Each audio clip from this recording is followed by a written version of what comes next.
I'm Jenny Ragland. I work for the Salvation Army in Alaska at our state headquarters office.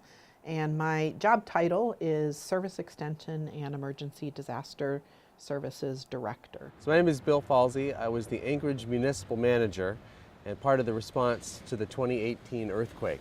Morning of the earthquake, I actually was on J-Bear. I had just dropped off my son at Anchorage Montessori School and was walking back to the car. So I had an experience that was a little different from a lot of people because I was outside. We had just loaded into the C-130 cargo plane to take off for the community of Gamble, where we were going to spend the day and share the joy of the holiday season. And then the earth shook and I grabbed a sign and the power flickered behind me and I walked back in to see if everything was okay. Literally, we were taxiing down the runway, and I remember feeling like the plane was sliding on ice or something, which would be really unusual. Big plane full of people, full of cargo. That shouldn't have happened. And then we stopped. Leaving where I was coming from, my first call was to the emergency manager. Everybody's phones started lighting up, started to feel like, oh my gosh, how long are we going to be in this plane? I need to get off. I have a job to do. People are going to be in need. This is the Municipality of Anchorage's Emergency Operations Center. And I remember driving back from J-Bear into Anchorage and seeing all of the traffic, all of the cars, people wanting to get home out to Eagle River and their families out in the valley, and thinking, oh my gosh, nothing like this has ever happened in my lifetime in Anchorage. 5 years ago, I came directly from dropping off my children at preschool and then spent probably the next 3 days at this building. The incident command team really formed when Chief Jody Hetrick of the fire department said, let's mobilize, let's activate. And we were off to the races within half an hour, I would say. We developed a plan pretty quickly after assessing our own facilities to make sure that we had operational capacity, and checking in with family to make sure family's okay. Always want to make sure we take care of people first and foremost, and our families are no different than that.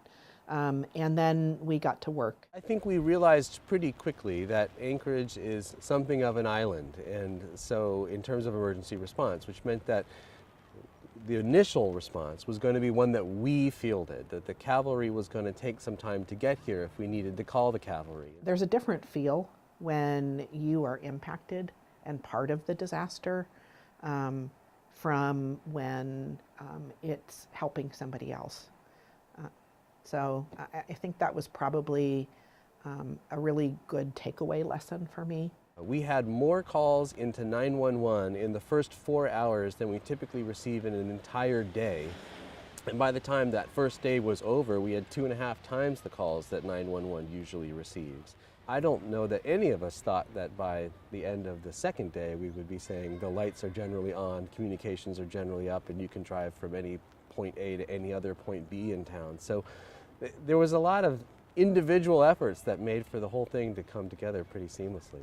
I think it was an event where there was probably more emotional and mental health needs that we saw as a result of that. I think that was the unexpected thing that came home to roost in the first few days, that all of us grew up, and I went to Central Middle School, all of us grew up knowing stories of the 1964 earthquake, but I don't think told in those stories were the wild number of repeated aftershocks. And for the 7.1 main shock to be followed by, I think it was half a dozen earthquakes over 6 and a dozen earthquakes over 5 in the first day, I think all of us were sort of terrorized by that. Today, every time there's an earthquake, Facebook lights up, and I just think that